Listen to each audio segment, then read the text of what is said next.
Welcome back to the Impact 1 Million podcast, from success to significance. I'm your host, Shar. Today we're joined by a really interesting guest, Vinayak Mahajan. Vinayak is a TEDx speaker, #1 global best-selling author, founder and CEO of Gift a Feeling Incorporated, and a highly recognized thought leader in the corporate gifting and promotional products industry around the world. He has been published in Exceptional People magazine, Business Digest magazine, has been seen on CNBC, Wall Street Select, USA Today, LA Business Podcast, and has made live TV appearances on Ticker News. Vinayak, welcome to our show. Thanks for having me here. I'm really excited to talk to you and the whole audience as well. Yeah, look, I think, Vinayak, everyone's going to be going, gift a feeling. Wow, that sounds so interesting. I guess the first natural question is, how did you get started with this? Yeah, for sure. So when I was working for the bank in my previous job, before I started the business, we saw there was a huge gap for individuals and organizations of finding gifts. A lot of times they find the wrong gifts, which end up in trash, including the promotional products when it comes to the industries. So we found this really big problem that wasn't really getting solved, or there was no solution. You can find a lot of blogs and articles when you Google things like best gifts for mom or best gifts for dad or your girlfriend, boyfriend, whoever it is. And same for corporations as well. When you Google, you find a lot of resources, but the answers that you get back are either product recommendations by marketers, by these businesses or organizations that's trying to sell you the products, or you have these resources by different research labs and organizations and universities who are doing research in gift giving as well. But there was really no bridge between the two. There was theory on one hand and practical gifts on the other hand. So we kind of bridged this gap, created a company called Gift a Feeling. And before we started Gift a Feeling, actually, we had a research lab where we had psychologists from all around the globe doing deeper independent research in the psychology of gift giving for both organizations and individuals. So that's how we started. As a research lab, we help people all around the globe to find the perfect gifts for their friends, family, and even for businesses and organizations, for their customers, for their employees, maybe their stakeholders and shareholders and all that kind of stuff. So we have a team of psychologists now. That's a different business line. And then later we started a company called Gift a Feeling, where we also started supplying those products ourselves. So personalized gifts or promotional products, could be any corporate gift boxes, swags.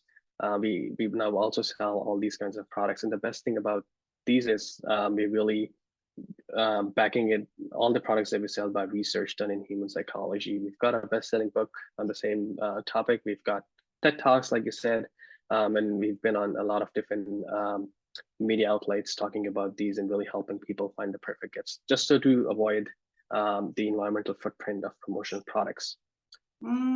Gosh, that's so interesting, actually, when you say that. I've worked in corporate for many years, and I've been in business now for 20 years. And, you're right, when in the corporate side, there are a lot of gifts that we get given. I worked in the hotel industry, and we would see a lot come through that wasn't relevant. And so you're right, it would just go either to charity, and I don't know if they kept it or threw it, or it would go in the bin.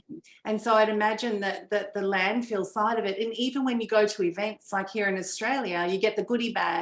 And so many people have a really, really small budget. Some of the things they provide, it's just, it's really cheap. And unfortunately, if they'd sort of thought maybe all putting in together and getting one thing that was usable. So what's the thought process? Because it sounds like you've got all the research backing this as well. It's not just something that you've kind of gone, oh, I'll do this. It's a psychology behind it. So tell us more about that psychology. Yeah, so before I talk about psychology, I also want to give up some numbers that we researched. So if we talk about just corporate gifts or promotion products industry, it's a $75 billion industry globally. 63% of these get shared by other people. So like if you get the gifts, you don't need them, you either give them to a charity or you just put them somewhere sitting on your home. 23% goes to trash directly. So as soon as you leave, like you were talking about the conferences, you leave the conferences and trade shows, and as soon as you're walking out, you just toss them in the bin, in the trash, and it just stays there. So only 10% is what people actually use of the $75 billion industry. And if you look at the stats, people in US wasted about $15 billion on personalized individual gifts. So even when you talk about gift giving, which is to your friends and families in the B2C domain, it's a huge loss of the money as well, and then the huge impact on the environment as well. So we took this unique approach, and the reason is because the only reason we give gifts is to really build stronger relationships. Whether it's corporations, it could be organizations or individuals, the reason you share gifts is to really strengthen that bond that you have with the other person. Could be your customers, could be employees, could be your friends, it could be your family members as well. So all it comes down to eventually is the sharing the feeling. That's why we name it gift to feeling and emotions. You give them not a product, not a service, not you can even give someone a smile, and that's still a gift for people. So it all comes down to the feelings and emotions that you share with people. So if you look at the root of this, the whole gift giving entity and the whole process, it boils down to sharing feelings, which then boils down to human psychology. So if you really done psychology more on the receiver side, not on the gift giver side. With gift giving, you can give anything to any person, knowing if you know them well. But it's up to the receiver if they keep the products or not, or how they like the products. So the research we've done is mostly on the receiver and recipient side, for both B2B and B2C side. So it could be organizations giving to customers. What's the customer psychology? Do they need it? Do they not need it? What kind of products do they like for each kind of industry?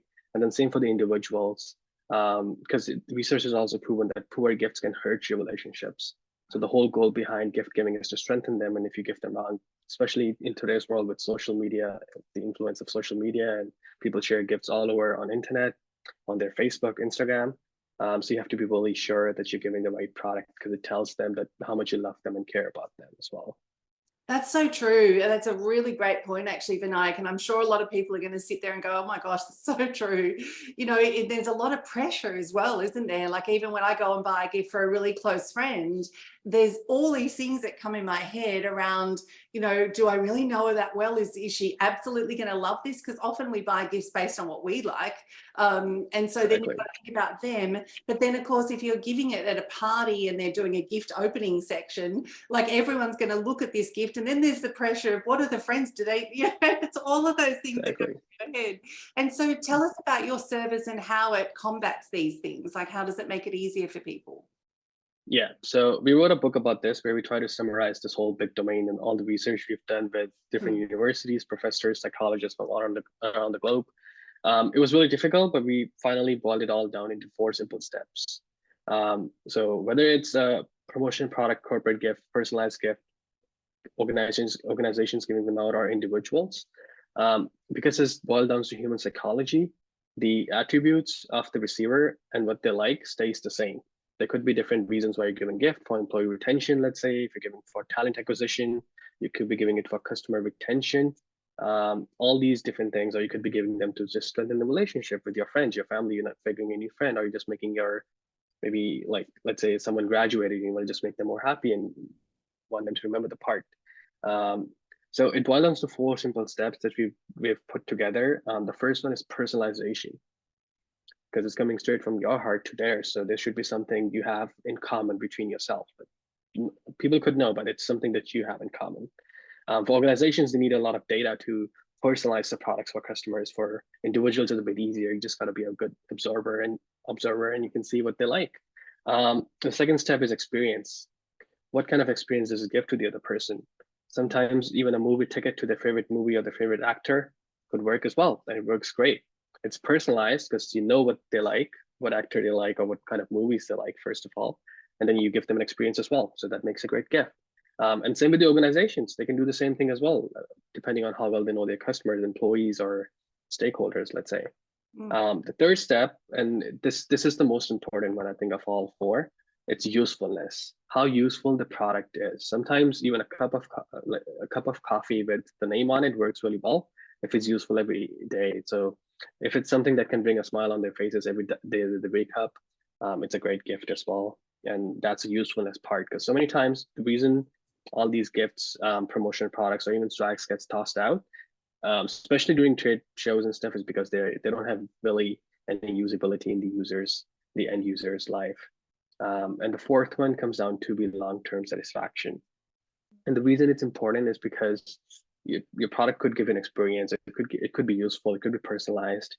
But if you give a gift to someone that breaks the next day itself, or that just finishes in a day or two, it's something that really makes them lose the whole all the excitement and stuff goes away, and they don't really end up liking the gift too much. So if you have something that can go for long term and keep reminding you them of you and what you did and the gift you gave, that we through psychology we've proven that this makes the perfect gift, all these four attributes, and they're really easy to follow as well. You just got to put some thought into it, and I think that's the number one thing when it comes to really connecting with people emotionally and on the special bond as well. Definitely. And Vinayak, what's the name of the book? It's called Unearthing the Gift. Unearthing the Gift. Okay, so we'll pop a link there as well, because I think that'd be a great read, especially, you know, friends, if you're listening to this and you're working in corporate or you're running your own big business, I think that book would be a great read, because you want your gift to be long lasting and memorable and create that experience. And, you know, I think about gifts I've given over the years at conferences when I've run my own. I love giving notebooks and sometimes personalizing it with their name, and, you know, and mouse pads have been a great one, right? Because it's something that they're going to look at all the time. And then we've done a lot of like post-it note boxes and things like that with our branding on them. So I love that. And I didn't know all around that psychology, but I often gift based on what I would like to receive. Right. So as a woman in business, what would I like to receive? And fortunately, a lot of my audience are the same. What are some of the top selling, or, you know, some of the most popular things on your site? I'd love to know that. And I'm sure our listeners would as well. Yeah, so we sell a lot of kind of products. We've got catalog of more than 1,000 products. The best ones we've seen, especially because we are like our headquarter is based in Canada, would be jackets, because people wear them all throughout the winters, really good quality ones. So that's the best selling product if I had to list one. But if you look at the category globally, I think the bottles, stainless steel bottles with insulation or with something personal on it, it works really well because it's people can take it to work. And at the same time, one mistake that organizations make is to make it too specific to themselves when they don't think about the end user. Okay. If your logo doesn't look good on the bottle, if it doesn't go with the branding, it doesn't really make sense. People would carry it. It will just gonna get tossed out. So you'll have to go a step further. So for example, one of the products we did with Facebook was we gave them backpacks, and the Facebook logo was inside the bag, not outside. So people could still use it, but when they open it every day after work, before work, when they open it, they actually see who gave it. So it depends on how you want to connect with the audience as well. For some organizations, they try to connect with people so they can get more visibility. So like if someone carries a backpack with their logo on it, more people see it, more people remember it, ask about it. But then Facebook's goal and campaign was really specific, and they knew exactly what they're doing with it. So you can come up with more innovative solutions if you know your customer well and what your goals are. But in terms of products, we've done backpacks. It works really well as well. And in general, one product would be water bottle. But if you look at Canada, it's jackets. If you look at US, sometimes backpacks, they also use a lot of umbrellas, depending on where you are. So I think it really boils down to where your target audience or your receiver of the product, the gift, the promotional giveaway product is, and then you can give the gift depending on that. Yeah, that's great. And that makes a lot of sense as well. It is going to be based on the country and the location and what's useful, as you say, for it to be a memorable experience or gift. So Vinayak, what excuse me, what fuels you? What drives you? Like, where did this passion come from? Was there a moment? Because often we talk about, you know, when brands go from success to significance, they're creating impact, they're moving to legacy, they're thinking about the future and what gift they can leave the world. So what is it that fuels you? Was there a 2 a.m. moment that you just thought, enough's enough, I'm sick of seeing gifts in landfill? Like, what was that spark? Yeah, so the time we grew the most was during the COVID time, when people were really struggling to stay connected to people or build that connection, or even to retain the connection they have from the past. We've seen employees who are working, co-workers who've been working together for 5 years, getting really detached from each other. How do you bring them back? Because when you come out of COVID, let's say a lot of people came out of COVID, especially students and young kids, they didn't know how to socialize anymore. How do you get them to get started to talk? And I think gift giving is one of the ways they can it's really simple and easy. It tells the other person you care about them and how much you know them, but you really don't have to make that first. You don't have to break the ice. You don't have to try too much to break that ice there.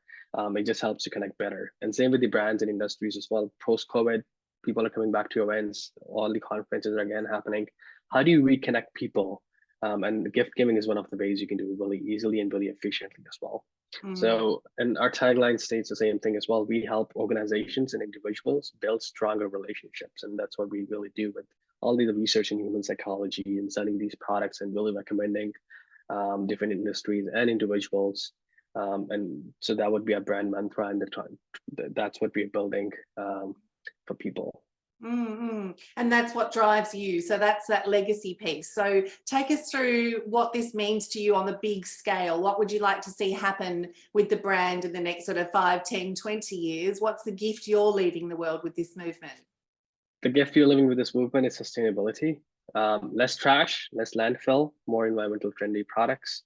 We just started a whole new trend, and we've changed a lot of things in our production facility as well in terms of sustainability. Taken a lot of different actions as well, which can be found on our website. But then overall, the whole idea behind all this is because millions and billions of dollars are wasted each year on these products that end up in the landfill, and we're trying to avoid that and really help people connect without having to spend too much. So the way we deal with this is you gift less, but you gift smart. The gifts that you give are thoughtful and you've thought them over. And for organizations, it's backed by research, by data that they have and we have for them as well. And that's kind of something that really we're working towards, a more sustainable brand, a more sustainable planet, and really decreasing the amount of products we produce versus smart products that we can produce with the capabilities that we have today. Yeah, I love that so much. And it's so true. We do need to think about, you know, the damage it's doing long term. And those stats, I mean, stats don't lie, right? And research Exactly. is golden. And I love that you've pieced that psychology research with the brand, because that gives it so much more credibility. And so when you started, Vinayak, I'm sure that there's some people listening that might have a, you know, a grand idea to do something. Tell us about the community that surrounded you and supported you, mentors, coaches, investors, I'm not sure. But I often find that one of the key things that we've focused on for a number of years, like we're putting together a global coffee table book, excuse me, at the moment, and we're bringing together 100 iconic thought leaders from all over the world to share their knowledge in one beautifully designed coffee table book we're launching in New York in May 2024. And it takes a community to put this together, because, you know, it's not something I can just do by myself.